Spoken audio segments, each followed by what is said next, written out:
Alright guys, they're playing a Riven top lane into a K'Sante matchup. This matchup is a pretty interesting one. Lots of outplays. Anyway, we have the Conquer page as always. We got Sorcery page, Longsword, then we also have 2 Adaptive. I'm going to showcase you guys exactly on how you can beat tanks today. Previously made another video about tanks as well. This is something you're going to have to face off a lot. A lot of people are picking tanks right now. Like, you see K'Sante, small fights, Ornn, specifically Ornn, because Ornn is like the highest win rate currently in the entire game, surprisingly enough. You can't really get away with these. Alright, first thing we're going to do is we're just simply going to try and get that level 2 before he does. I do not want to give this level 1 towards him. There you go. We have Poppy pathing topside, so nothing to worry about for junglers. There you go. You do not want to give away the level 1 to K'Sante. You want to try and get level 2 for yourself, especially when your jungler is pathing topside.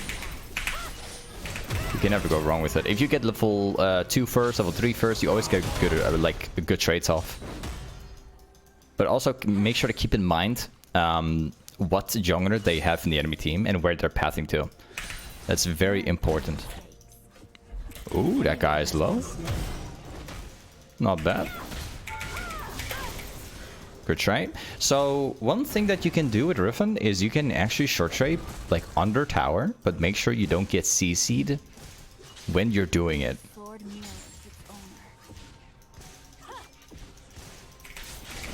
Not sure what's going on with that guy. The enemy jungle died, and then he started standing like that. I wonder what's happening. Wait. I'm gonna drag the wave. Like this. Because I have Poppy walking into the camp right now. If I drag the wave like that, it's gonna shove towards me. And then Poppy can just walk up and kill this guy. Watch.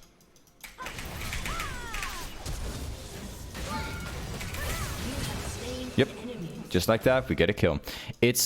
This is a very, very, very like strategic play right here, because you can manipulate the wave in a way that it will always push into your favor when you actually drag waves.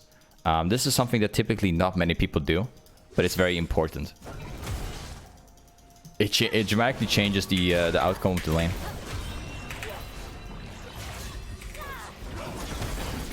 My side step failed. That's unfortunate.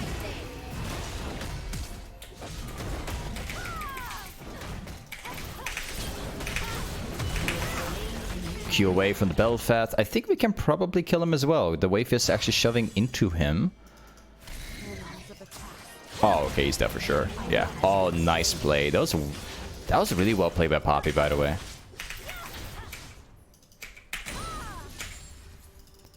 That was really well played by Poppy, man. Not bad. Good place.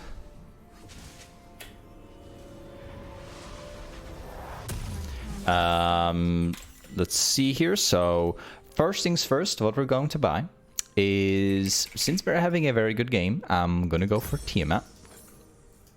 There you go. We're gonna be building a Hydra as a first item, and then after Hydra,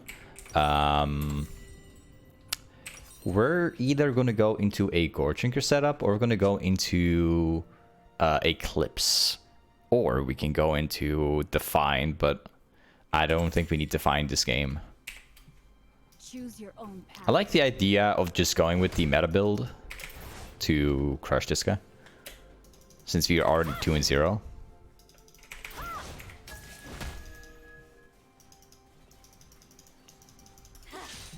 Alright. Got an early team out. It does actually impact the wave. However, it's not a bad thing in this case, because I have like a little plan here. I want to eventually get between like the 2 turrets and then start like farming down the wave. They've crossed the line. If he goes for that, yeah.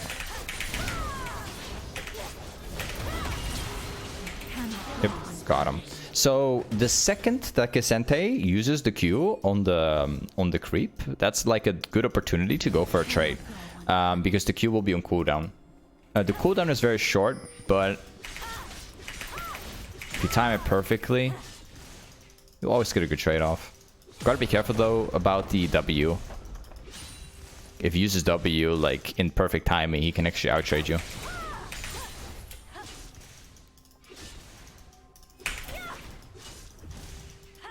Keeping my shield.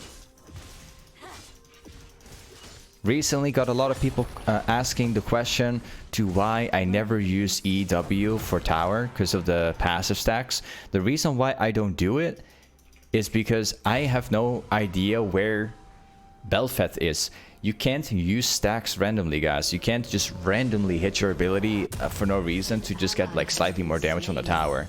It's just really bad because How should I proceed? if you don't know where Belfeth is and he pats topside like this and you use your shield and it's on cooldown for 8.7 seconds, you're dead. Like, you can already count yourself dead. You have no ability anymore. If you know where they are, then you can actually do it, but I would never encourage you to use WE on the tower unless you know where they are. My Like, spirit is not lost. it's not worth the risk. For what? Like, you get like, look at the amount of damage from the passive. Like, do you really care about that on tower? Nah. It's not that much. Like, it doesn't directly impact you. It's just not going to get you to tower like 10 billion times faster. Not really. So...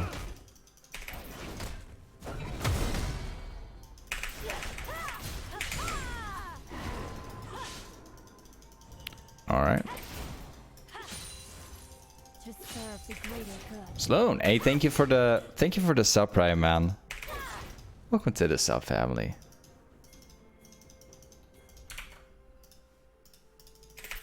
There's Belfett somewhere here. Wait a second. I don't know where you went.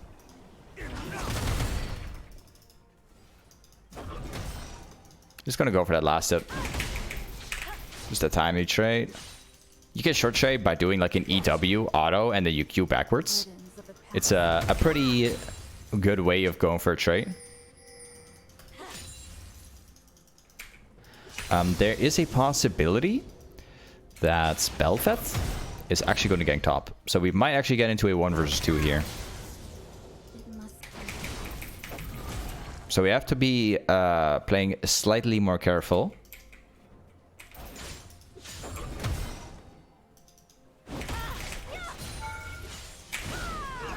There you go. I will not walk up because I think that Belfeth is topside. I'm going to drag the wave again, doing the same strategy I've done earlier too, so I can, you know, draw him out of this place here. Or...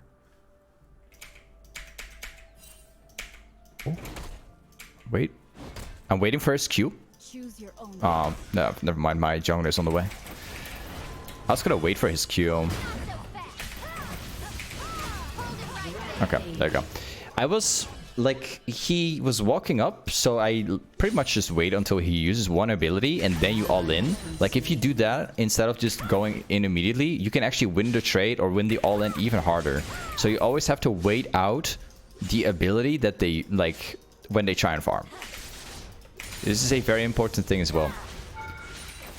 Always wait for a right opportunity. If they walk up, they do not know you're there. So if you just wait, they would usually use their abilities because they think you back off. So just really, just smart thinking right there.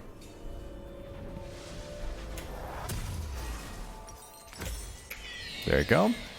Now we need to get like lucidity boots. So I'm just gonna wait up here because this will give us like 20. It's too valuable. I'm gonna get it. Yeah, there you go. So, check this out.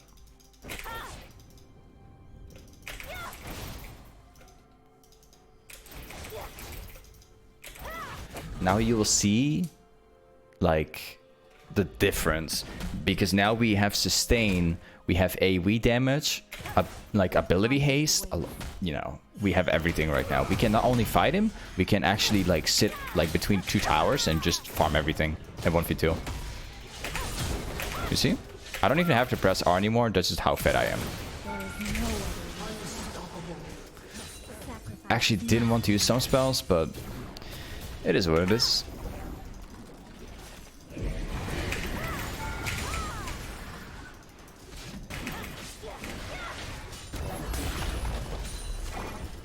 There we go. Hydra is super strong, guys, because you can stack up the item as you snowball, and as long as you don't die, you're gonna get so much AD from it. An enemy has been slain. An ally has been slain. I don't know why he doesn't go for the camp. If he doesn't farm the camp, then I'll just take it myself. There you go. It was about to reset. Maybe we can go for a couple jungle camps. But let me just take this way first. I can play risky like this because I have my jungler by my side. That's why I'm able to play like that. Because of course if Bel'Veth walks up, then it would become very risky.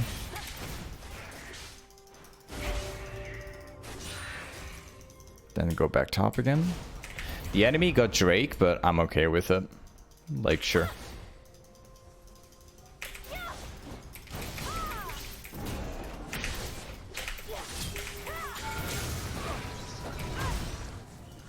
I'm like not like positioning on the right side, because if I do so, he will hit R and then he will actually be able to kill me.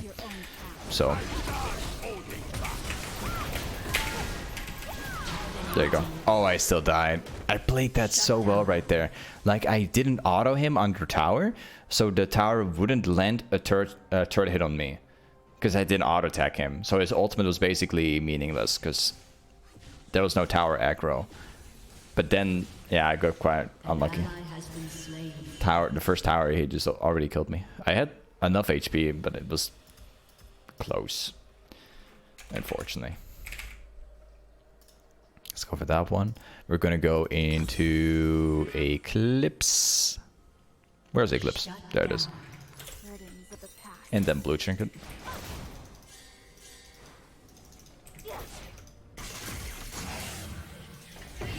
In case you like wonder, you know, this build is pretty much the meta build. So it's not like a super special build or anything.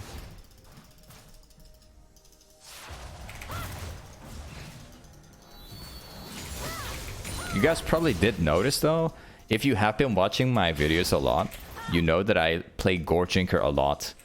More than Eclipse itself, actually. And it's partially because Gorginker is like an item which works regardless of like what you're up against. It doesn't really matter. Tanks, bruisers, range matchups, it doesn't really matter what it is. It always works. But if you play Eclipse, it's sort of a better build, but it depends on what you're up against.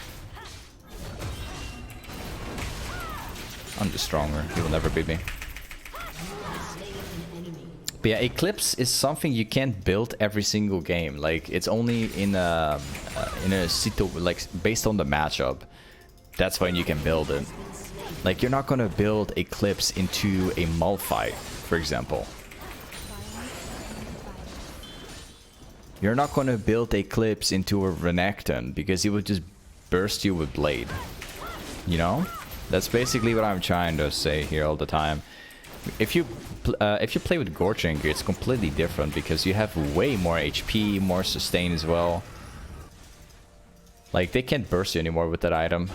And you still have everything. Like, you still have damage, sustain, and like everything that Eclipse provides, you got it as well. Just slightly more tanky.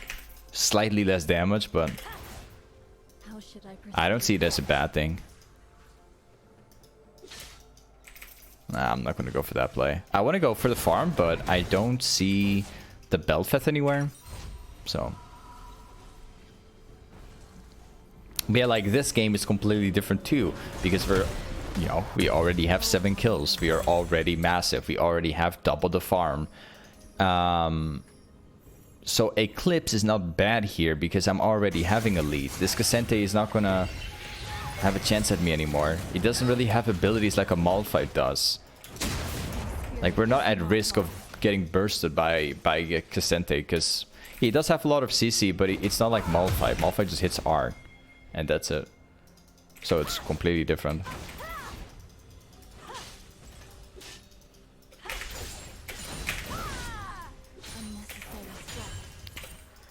Let's take the next wave.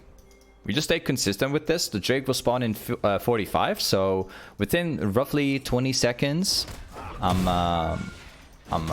gonna go Drake. Choose your own path.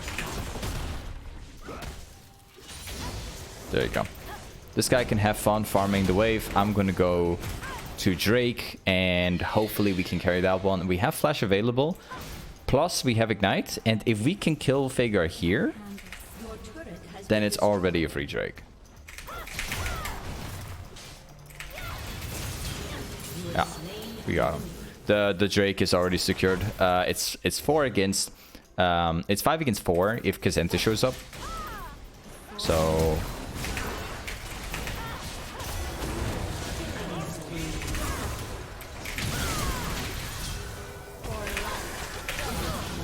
yep, got that too. Drake is secured. We got multiple kills too. I'm not going to stay at Drake because it's a waste of my time, because they're already, all of them are dead. So I'm going to head back top lane immediately so I don't lose that wave. So let's go for this item. All right. This is how you maintain very good farm as well, guys. If you rotate, do not waste too much time. If your teammates don't need you, just go back top or do your thing. Whatever you had to do previously, continue doing it. Don't stay stuck up with your team for forever. If that makes sense.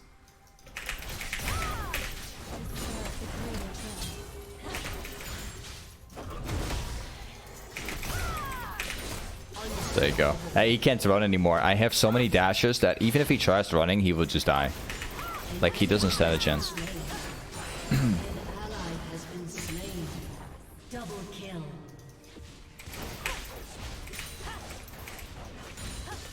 Now we get tower too. Nice. And now we're gonna go for the camp up here.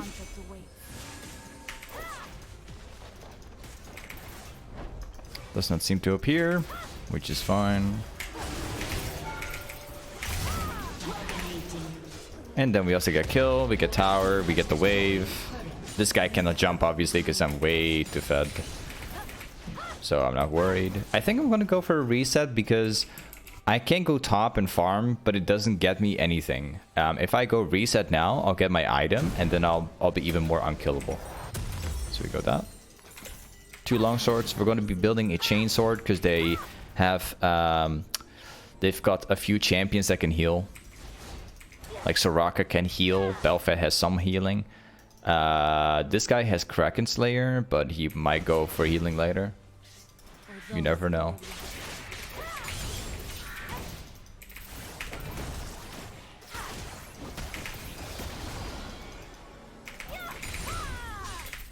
And then we're gonna go top. What?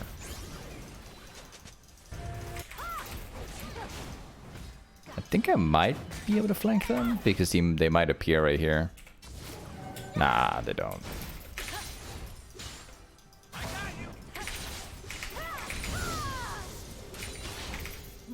Four people top lane, so we're gonna get another tower right here. Or what we can do, a little bit better approach, we can actually catch them across the wall here.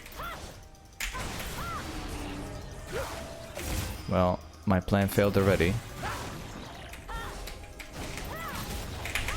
And that failed too.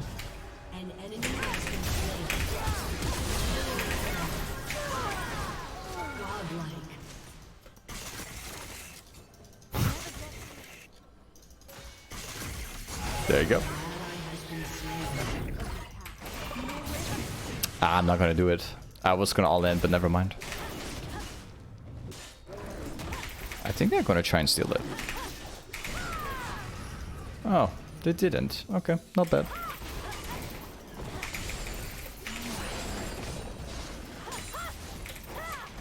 Is there anything else I can take here? I think they might actually go here. Nah, they don't.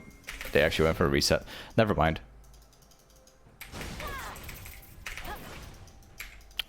I don't think they will walk through here. We just need to keep on pushing it now.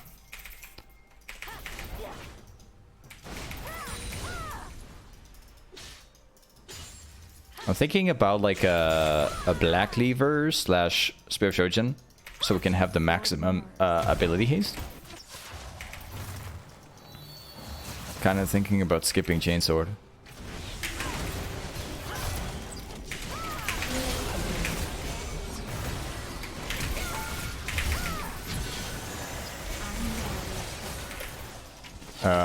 Okay.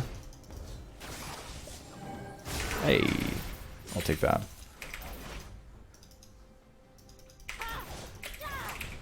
What's up with all these gunshot wounds, bro?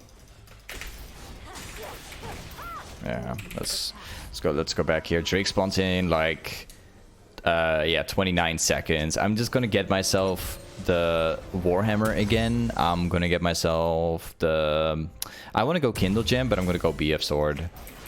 I actually wanted to go Black Cleaver, but this is fine.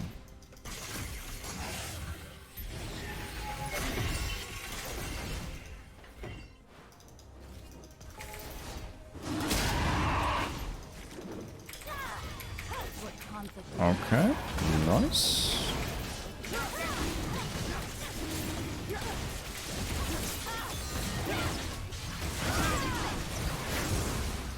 Maybe we can go up here and then catch the Fager. Whoops. Yeah. Yeah, he was typing to his teammates. You could see that. That's low. You can see that Fager was typing to his team. Like he was standing there. Beautiful. When people stand like that, they're always typing to their team. Always. I don't know, man. League of Legends has no voice comms, so it doesn't surprise me. How should I proceed? Your team has destroyed a turret. I was like looking at some CSGO videos the other day. Come to the realization that these games have voice comms right now. I don't play the game. I don't play CSGO. I played it like 5 years ago or something like that. Not for very long. Like I think like 2 months at most or something. But it reminds me that other games actually do have voice comms. Like even Valorant has voice comms. Like I've never played Valorant in my life before, but I know that the game has voice comms. A game from Riot themselves has voice comms earlier than League. Aww, that was so bad. I thought it was getting way closer.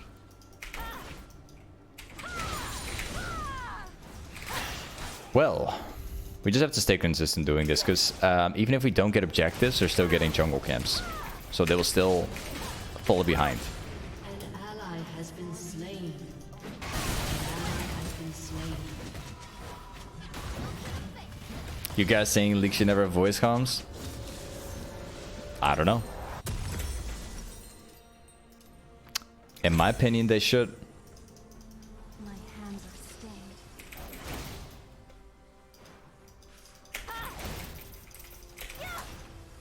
I don't know. In my opinion, they should. It's a competitive game. Any game that's competitive needs voice comms, in my opinion.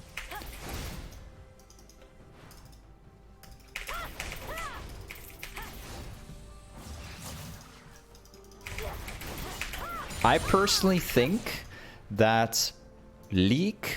This is going to sound very interesting to you guys probably, but I personally think that League would be way less toxic if there was voice chat. I know it sounds a little bit silly, but believe me when I say this, people can type anything on their keyboard and flame, right?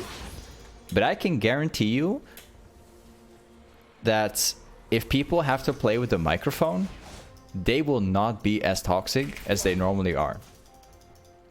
Because some people live at their parents' house, some people have whatever, some people have somebody like, I don't know, like a friend sleeping like anywhere, doesn't want to wake them up or something like that. Like, people don't want to sound unnaturally toxic in front of other people, right? And that's why I think that CSGO and other games are just less toxic, because people just are afraid. They don't want to flame with a microphone for whatever reason, right? League is toxic because we have a keyboard and we have no face behind it. There's nothing behind it, no voice, no face, nothing. People can just type whatever they want. You can type XD like 10 times, which is something you don't do when you have like a voice, right? When you have a microphone. So, yeah. My spirit is not lost. I don't know, man. I think League would be in a better state if we had voice comms.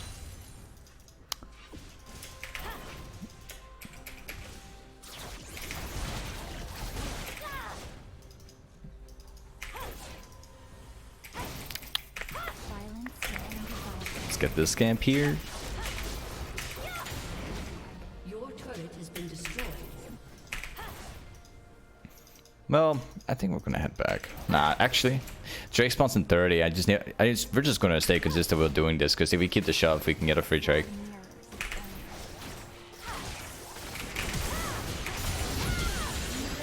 Yep, I'm doing that because the Drake is spawning in 15, and if we kill this guy, it's gonna turn into a 5 against 4, basically winning the Drake as well.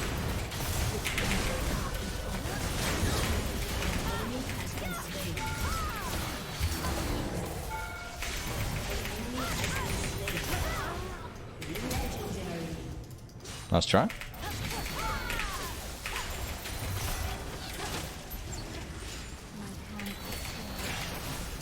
Oh man, this tower is annoying. Gotcha.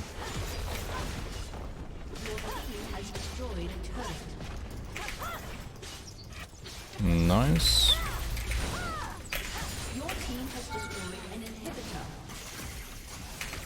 I think I can dive that. Yep. And this game ends right here. Well, I think it's about to end. Yeah. We got it. Hey, this is Riven top into a tank matchup. Thanks so much for watching this video, and see you next time. Peace.